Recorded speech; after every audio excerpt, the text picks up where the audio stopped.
This video is sponsored by KiwiCo. I love working on jigsaw puzzles, but something I don't love is the amount of table space they take up. Like, if I'm working on a jigsaw puzzle, it will occupy my dining table for weeks, and it's a minor inconvenience. So the way I see it, I only really have two options. Option A, just like make peace with it and call it a day.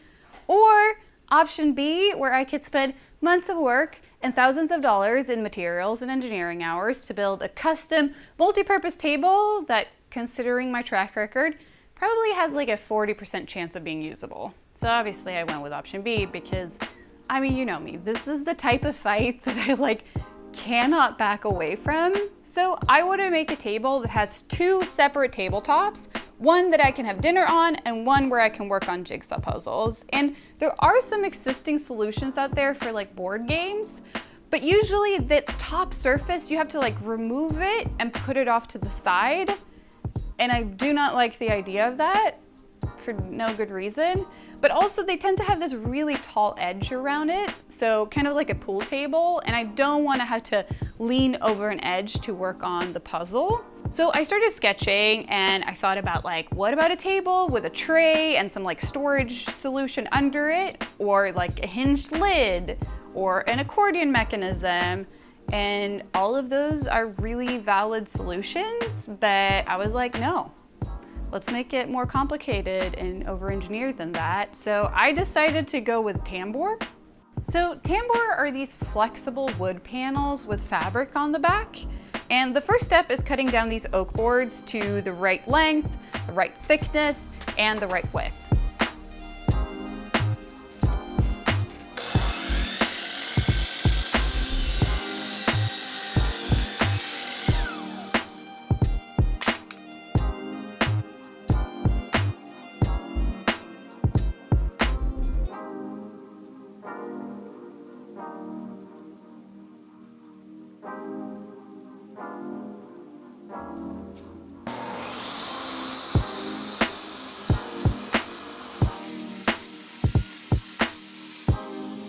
It's a process that requires both patience and precision, out of which I have none, so that's why I look like this. Actually, I take that back. That's just my regular build face.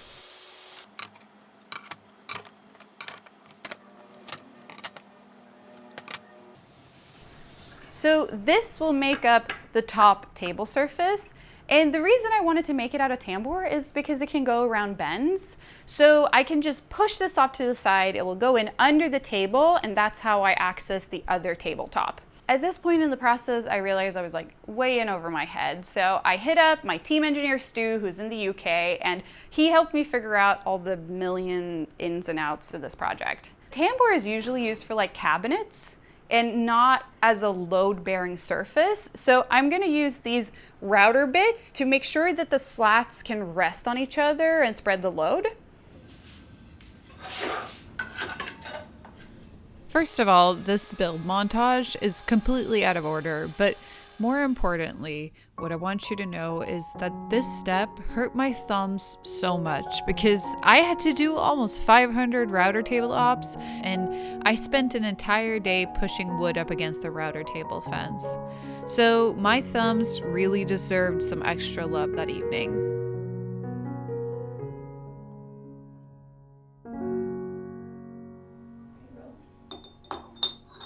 Yes, I 3D printed a tiny bathtub for my thumb. I am nothing if not dedicated to my jokes. Also, I might need more foam.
This panel took me almost a week to make.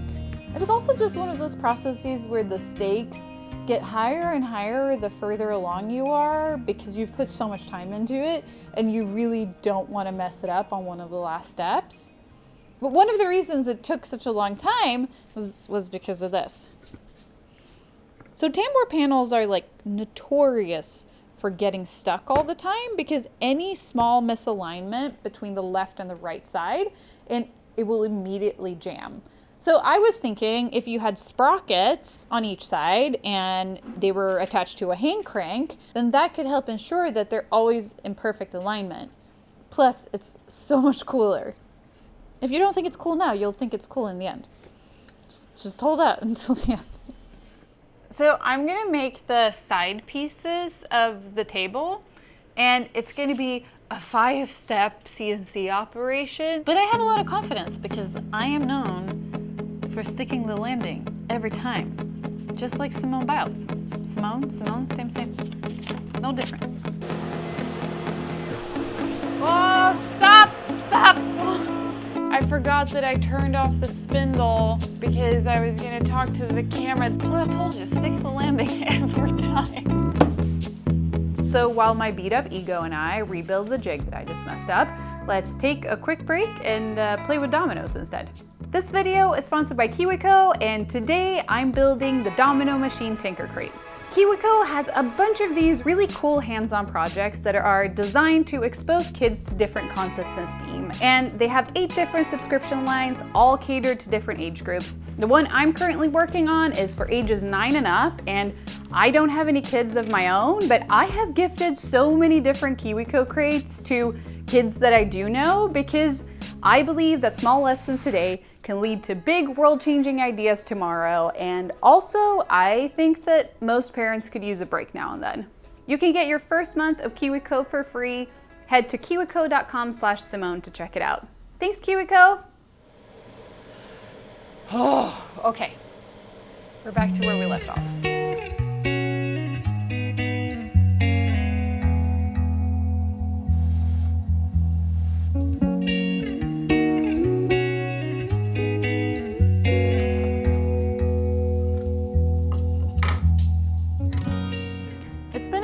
Since I filmed the last update because this project is just kicking my ass in so many different ways.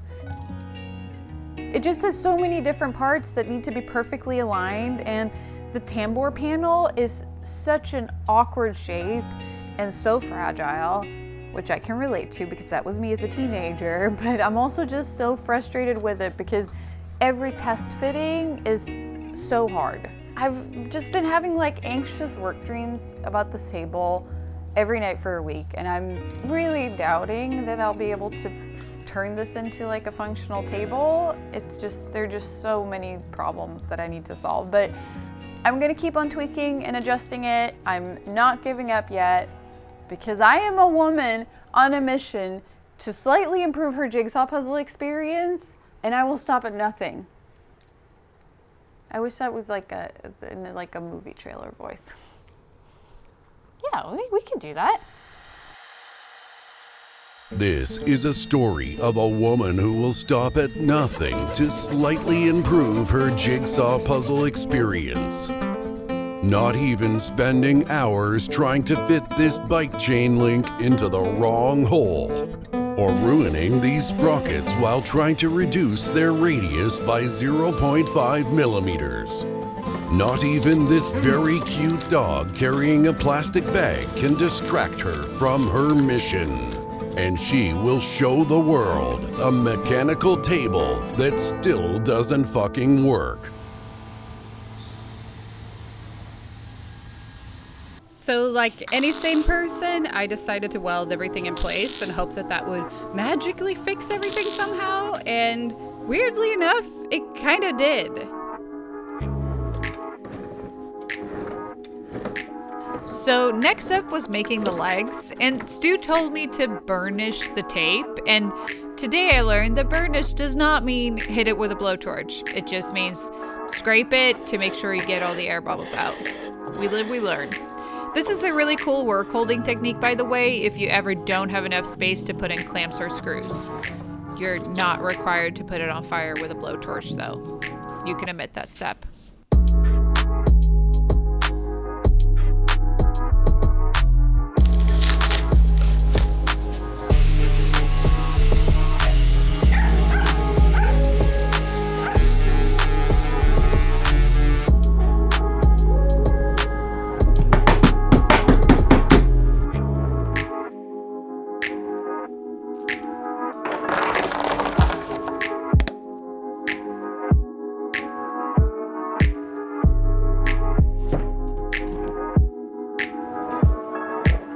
I can't believe I've gone an entire life without having a rolling stool like this.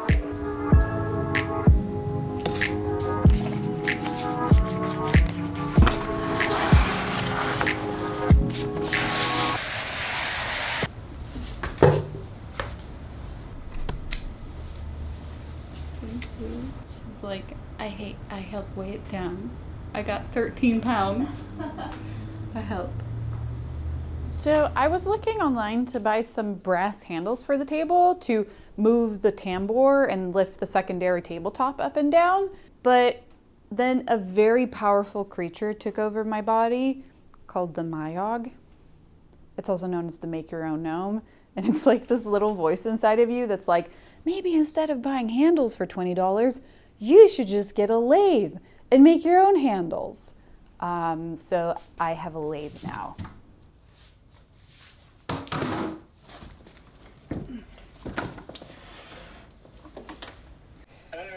Hi. I'm nervous for whatever reason. Are you excited rather than nervous? I know, but yes. Shake your hands. Quickly. No rings. Yeah, good. I installed the quick change tool post. Okay, cool. It wasn't even a hammer, it was a channel lock that I used as a hammer. So I'll go up to 500? Is this safe, Stu? Oh, little chips are coming off!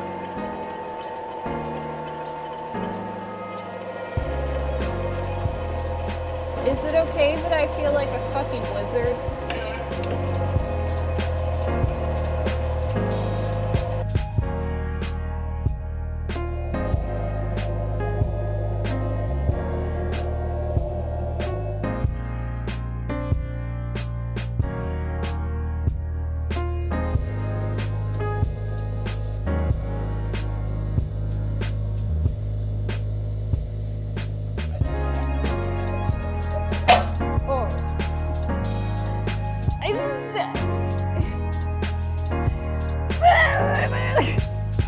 If you've ever learned how to use a new tool and it just like, it just feels like infinite fields of possibilities, it's just one of the best feelings in the world.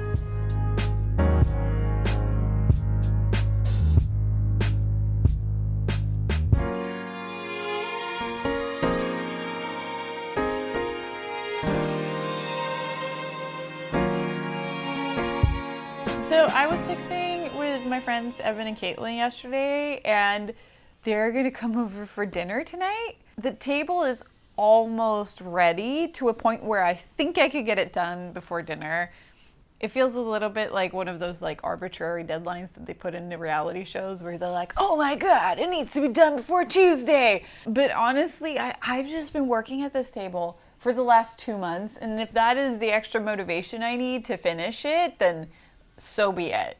I'm gonna have dinner with my friends on this table, and then I'm gonna force them to work on a jigsaw puzzle with me, but like force them in a sense that they're too nice to say no. Which also doesn't count as consent, kids.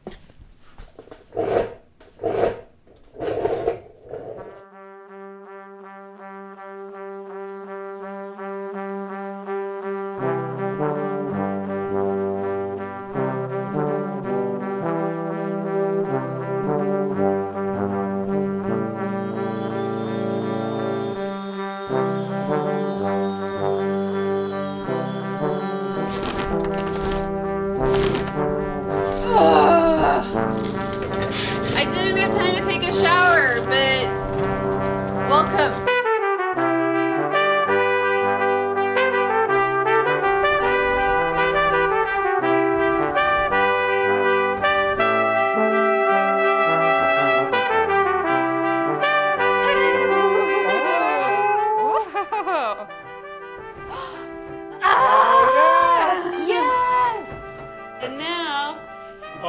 No way!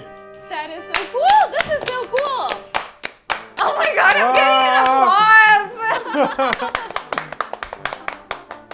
So we had some dinner, we played some board games, we worked on a puzzle, and we had a really great time. We kind of looked like we were in a stock photo under the category of supportive friends, hang out with friend who spent 2 months building a table. And that's kind of where I'm at. It's been about a week and I still need to sand and coat the table, but I really wanted to live with it before I commit to its final form. And I realized, for example, it needs to be a little bit taller because I couldn't cross my legs under it. And there was also this edge that needed to be sanded down a little bit because it kept snagging up against my legs. So there are a bunch of these little adjustments that I need to make, but with that said, I love this table so much. I'm so proud of it, especially considering what a challenge this build was for me. I made so many prototypes before I even started filming for this video, and also I had to overcome my fear of table saws and lathes, which are two of the tools that I'm most scared of, and it was also my first hardwood project.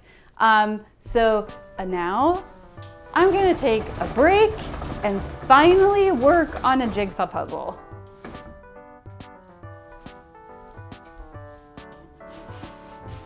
I got this new puzzle with cowboy boots and pasta on it, but you can't look at the box. That's cheating. I don't know if me building an entire table kind of gave it away, but I'm pretty hardcore when it comes to jigsaw puzzles. Okay, bye.